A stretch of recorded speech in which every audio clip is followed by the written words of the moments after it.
recall impacting more than 1 million eggs in multiple states, potentially linked to salmonella. The alert for travelers, why the FAA is cutting the number of daily flights at one of America's busiest airports. And the wildly popular Eagle Cam revealing a major development. Is Gizmo the Eaglet ready to take flight? From ABC News World Headquarters in New York, this is World News Tonight. Good evening. Thanks for joining us on this Saturday. I'm Wade Johnson. Several developing stories as we come on tonight. 40 million Americans on alert for severe weather and history made at the French Open. But we begin with breaking news. Protesters and federal agents clashing in Southern California over recent ICE arrests. This video showing the violent confrontations outside a federal building in downtown LA. Police cracking down on protesters, declaring it an unlawful assembly, ordering the crowd to go home. This is the second day of chaos and vandalism. Tonight, Homeland Security Secretary Kristi Noem warning the protesters, "You will not stop us or slow us down." All of this as the man mistakenly deported to a notorious prison in El Salvador, Kilmar Abrego Garcia, is now back in the U.S. facing charges now, accused of transporting undocumented migrants. His attorney calling the charges, quote, preposterous. ABC's senior reporter Catherine Faulders leads us off tonight. Tonight, protests escalating into conflict in Los Angeles as the Trump administration's aggressive deportation efforts sparked fear and outrage across the country. For the second consecutive day, angry crowds clashed with law enforcement following a series of ICE raids that drew condemnation from local leaders. You cannot just come into the community and terrorize citizens the way you did. An ICE raid in Paramount today devolving into chaos. Dramatic aerial footage showing protesters blocking a bus carrying officers. Police in riot gear dispersing crowds with flashbangs and tear gas.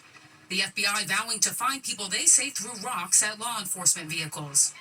And in New York, video showing this man, which the Department of Homeland Security identified as Joaquin Rosario Espinal of the Dominican Republic. Authorities say Espinal resisted arrest following the dismissal of his immigration proceedings. He and another woman who allegedly assaulted an officer were arrested, authorities say, despite interference by members of the public. The Department of Homeland Security calling for an end to the violence against ICE officers who they claim are facing a 413% increase in assaults when carrying out arrests. The tensions reaching a breaking point just as Kilmar Abrego Garcia arrives back in the United States. The 29-year-old Salvadoran man from Maryland became a symbol of Trump's immigration crackdown after the administration admitted to mistakenly deporting him. The government of El Salvador agreeing to his release to face charges. Abrego Garcia, now the subject of a 2-count federal indictment. Those charges stemming from this 2022 traffic stop in Tennessee, where Abrego Garcia was pulled over driving an SUV with 9 other people inside. He's hauling these people for money. You got a caller is what he's doing. The Department of Justice alleging Abrego Garcia was part of a human smuggling ring responsible for transporting drugs, weapons, and migrants, including MS-13 gang members. His attorney called the charges preposterous, and his wife had previously denied he had any affiliation with the gang. With sources tell ABC News that the decision to indict Abrego Garcia led to the abrupt resignation of a top federal prosecutor in Tennessee. His departure prompted by concerns the case was being brought for political reasons. Catherine Faulders reporting for us in Washington tonight. Thank you. Next year, more than 40 million Americans on alert for severe weather from Texas to the Carolinas. This tornado here was seen near a highway in West Texas. Parts of the South still reeling from severe thunderstorms, flooding, and damaging winds. They're now bracing for more this weekend. Here's ABC's Morgan Norwood. Tonight, from Texas to the East Coast, more than 40 million Americans on alert for severe weather. Overnight, the system spawning 9 reported tornadoes. You can hear the freight train. This twister touching down over Meadow, Texas. Strong winds kicking up dust in tornado-warned sundown. This giant supercell ready to swallow parts of West Oklahoma. Baseball-sized hail reported. The storm system now on the move once again. This massive shelf cloud stretching over Memphis. Parts of Arkansas drenched. Flash flood warnings lasting for hours in Little Rock. And this creek overflowing its banks in Ozone. Anyway, tonight that flash flooding threat is stretching into parts of New England. Heavy rain already starting to come down there, threatening to upend weekend plans and travel. Whit? Morgan Norwood, thank you. Let's get right to meteorologist Jeff Smith from our New York station WABC. And Jeff, how long will this dangerous weather last? Whit, we have multiple rounds of additional thunderstorms during the weekend, which will impact the same areas that have been hammered the past 24 to 48 hours. We've had an ongoing line of storms, northern Mississippi, Alabama, causing wind damage. That moves into northwestern Georgia, including the Atlanta metro area during the evening hours. And then tomorrow, our focus will shift to northern Texas and southern Oklahoma. That's a moderate risk, a level 4 out of 5 threat of very large hail, destructive wind gusts of 80 to 100 miles per hour with storms that move on through that area. In the northeast, meanwhile, we've had some flooding rainfall in localized spots. That's going to be moving offshore during the next few hours. More showers returning by later Sunday. Whit. All right, we'll stay on top of it. Jeff Smith, thank you. Now to Coco Gauff making history at the French Open today, defeating Aryna Sabalenka in 3 thrilling sets. Coco is the first American woman to win at Roland Garros since Serena Williams in 2015. It's the 21-year-old's first French Open title and her second Grand Slam singles title. Here's ABC's Inez de la Catera in Paris tonight. After an electric comeback filled with intense rallies and huge backhands, tonight, Coco Gauff is a French Open champion. That's out! Coco has conquered the clay! A historic win for the 21-year-old, besting world number 1 Aryna Sabalenka for the first French Open title by an American since Serena Williams back in 2015. Gauff becoming only the 3rd American this century to win. The match thrilling from the start, Gauff losing a close first set, but making a massive comeback in the second set as Sabalenka began struggling and dominating in the third. Sabalenka fired this shot wide on match point, Gauff dropping to the floor, pressing her palms to her face, racing through the crowd to hug her parents. Yeah, it really came down to the last few points, but overall I'm just really happy with the fight that I managed today. She now takes home her second Grand Slam title, avenging a devastating loss here in 2022.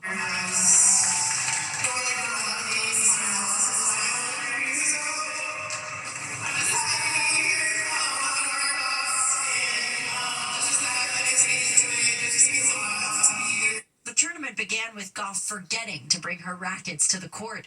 The star writing this online. Oops, I forgot the last one.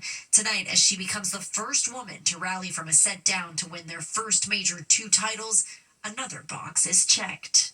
Whit, it's been a great season for American women in tennis, with Madison Keys winning the Australian Open earlier this year. As for Coco, she's sharing she actually had a dream about winning the French Open back in 2021, and she says, if you can dream it, you can do it. Whit. That dream finally coming true. Inez, thank you. Now to the war in Ukraine and our exclusive interview with Ukrainian President Zelensky. Overnight, Russia assaulting Ukraine with drones and bombs, and these stunning new images of Russian planes in flames after Ukrainian drone attacks. ABC's chief global affairs anchor, Martha Raddatz, in Ukraine tonight. Tonight, an astonishing new video of Ukraine's coordinated drone attack on Russia's Air Force. A drone's eye view as it rises up from atop a truck surveilling the military airfield. Multiple Russian warplanes already in flames, including nuclear-capable heavy bombers worth billions. The drone passes by the burning aircraft, then zeroes in on its target. Ukraine's President Volodymyr Zelensky in an exclusive interview telling us that the drones, hidden in large containers on the trucks, were driven to locations by Russian truck drivers who had no idea that their cargo would destroy the country's own warplanes. Zelensky telling me Operation Spiderweb, 18 months in the making, was meant to send a message to Russia. We have to prepare such plans because Russia can't, because we don't really know if they will stop this war. They don't want to stop the war. This is the problem. You're convinced of that? Хоче повернути собі могутність радянської. Zelensky saying they prepared plans because they are not convinced Russia wants to stop the war, because Putin, he said, feels no pressure. The Ukrainian president urging President Trump to impose new, stronger sanctions on Russia. This video circulating online showing missiles plummeting into Lutsk. Drones and missiles also targeting Kyiv, where we are. Those overnight strikes across Ukraine killing at least 14 people, wounding dozens more. And there is no end in sight. And despite ongoing ceasefire negotiations and more scheduled for this week, there has been no sign of progress. Even an exchange of soldiers' bodies scheduled for today did not happen. Whit? All right, Martha, thank you. And tune into This Week tomorrow morning for more of Martha's exclusive interview with Ukrainian President Volodymyr Zelensky. Plus, Jonathan Karl talks with House Speaker Mike Johnson about the dramatic feud between Elon Musk and President Trump. Now to the urgent search for an Army vet, 21-year-old Seattle man prosecutors say is the ringleader in a string of burglaries at the homes of several high-profile athletes. The charges he's now facing and the search for other possible suspects. Here's ABC's Alex Stone. Tonight, these are the images prosecutors say led them to a 21-year-old they allege has been the ringleader behind a series of high-end burglaries at the homes of big-name athletes. Officials say Earl Riley IV is one of the men seen in this video shared by Seattle Seahawks star Richard Sherman in March, and that it's one example of the targeted break-ins. Court documents say Mariners center fielder Julio Rodriguez, pitcher Luis Castillo, and Cy Young Award winner Blake Snell are all victims. Hundreds of thousands worth of goods stolen from them. Prosecutors say it was this Jeep Grand Cherokee that helped solve the case, saying it's linked to all of the burglaries. Riley is now facing 4 counts of residential burglary and robbery because Sherman's family was at home at the time of the burglary. Professional athletes have increasingly become targets of burglars, from the NBA to the NFL. Last year, police say burglars broke into the home of Cincinnati Bengals quarterback Joe Burrow. And Patrick Mahomes and Travis Kelce as their Kansas City Chiefs took the field for Monday Night Football. Those brazen break-ins prompted both leagues and the FBI to issue a security alert for all players. And with tonight, King County, Washington prosecutors say they're now focused on finding other members of the alleged burglary ring. Whit? Alex Stone for us tonight. Thank you. Now to a seismic shift in college sports. This fall, colleges and universities in the NCAA's top divisions will be allowed to directly pay athletes for the first time ever. ABC's Christian Cordero joins us now. And Christian, there's also big money on the line for former athletes. Yeah, there sure is, Whit. This is a game changer for college sports. The judge in this case signing off on a $2.8 billion settlement that now allows universities to pay their student athletes directly. And as you mentioned, it's not just today's student athletes. Those who competed in college between 2016 and today are eligible for part of that settlement. And starting July 1st, for the first time ever, schools will write the checks. It's streamlining the existing NIL model that has been in effect since 2021.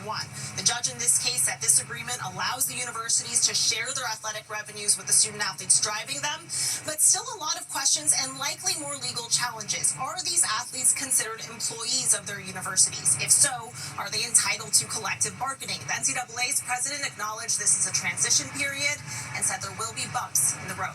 Whit? Christian Cordero, thank you. There is still much more ahead on World News Tonight this Saturday, including a major recall of eggs possibly linked to salmonella, and why the FAA is limiting flights for several more months at one of the nation's busiest airports, and what the California Eagle Cam just revealed is Gizmo ready for her first flight. Next tonight, the FAA says it will continue to limit flights in and out of Newark Liberty Airport through December. It wants to reduce delays during ongoing construction. This follows a cascade of issues caused by equipment outages and air traffic control staffing shortages.